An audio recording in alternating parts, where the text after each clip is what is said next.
Today's lesson is going to be on baseball and softball for preschoolers. As you can see, there's a lot of equipment that you'll need for this. You've got your bases, you've got your dots for positions. You will have a baseball glove to show the children what you should use if you're playing baseball. And of course, you'll use the baseball and softball. Just let them feel it so that they can get an idea of what a baseball and a real softball look like and feel like. And they're not soft like what you would use with the wiffle balls or the socks. So now, with that, you've got all your equipment. You're going to go ahead and start with them doing the stretch and grow stretch. Now with the preschoolers, you want them to learn how to run the bases. And so you'll have your bases set up and you will have them go from base to base for demonstration purposes and spacing. This is very small. You want to spread it out, especially if you have 10 or more children, so that they can go to the bases. You'll talk about the bases, about home plate, and how it actually, if you hold it up, it looks like a home. A lot of them can relate to the image of the home. So you've got home plate, and then you've got your bases. First base, second base, third base, and then home. So you'll demonstrate that for them, and then you will actually take them around the bases. Now as you go around the bases, each base you get to, first base, second base, third base, and then when you get around, you can make a big deal about how you get a run, and you go home run, and then you walk to the first one, maybe the next one you march using gross motor skills. You can gallop, skipping, and then of course running the bases all around. Go around about 3 or 4 times. They're going to get tired, but this is part of the warm-up. So now you've got them warmed up, then you're going to have them sit down and you're going to show them about throwing and catching. Now the 3-year-olds aren't very good at throwing and catching, so you can use a scarf and they can practice throwing and catching a scarf. So you try that for a few minutes, they'll put it away, and then you can get a wiffle ball.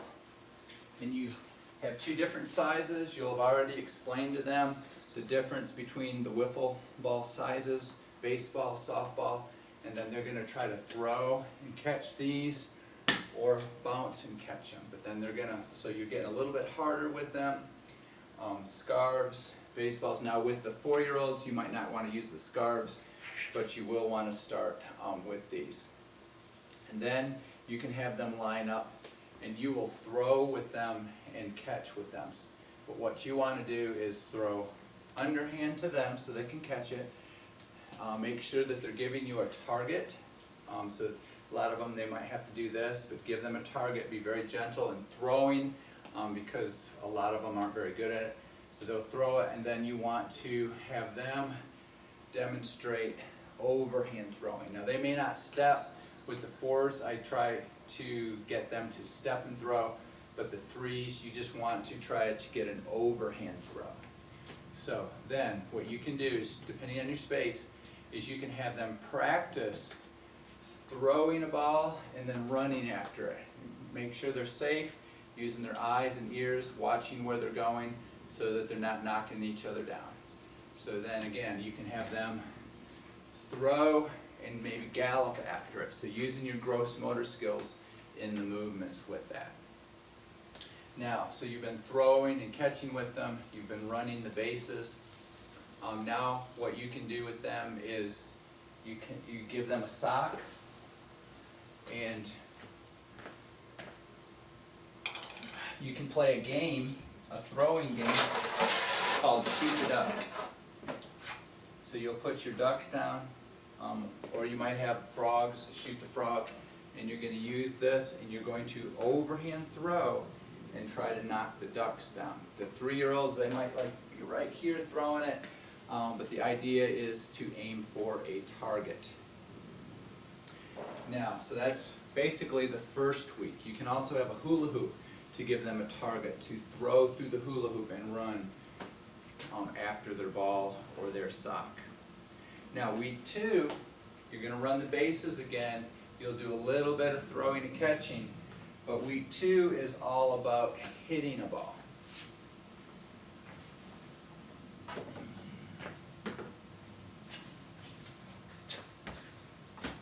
key for this is going to be the noodles and the beach balls. Now to start out with, they're just going to throw and hit on their own. You can hold the ball for them and try to hit that off your hand. So they're going to do that for a while.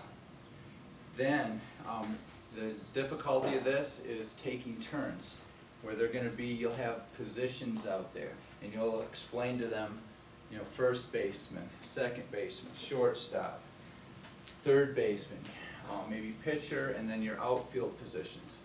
But you'll have each one in a position.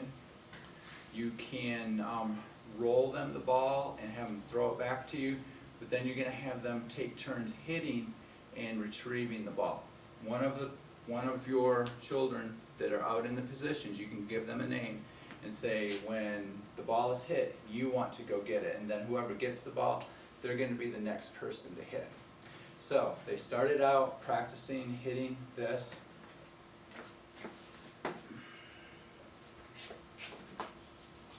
Then you're going to have a tee on there.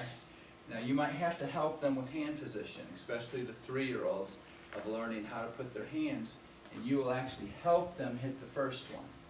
And then you're going to let them do it 3 times. On the 3rd time, which they're going to be hitting it on their own, it doesn't matter if it just drops right in front. You want them to run the bases and try to do that on their own.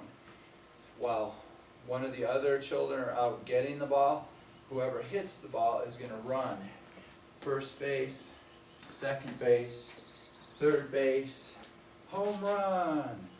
So, to sum up the lessons, week 1 is about running bases and throwing and catching.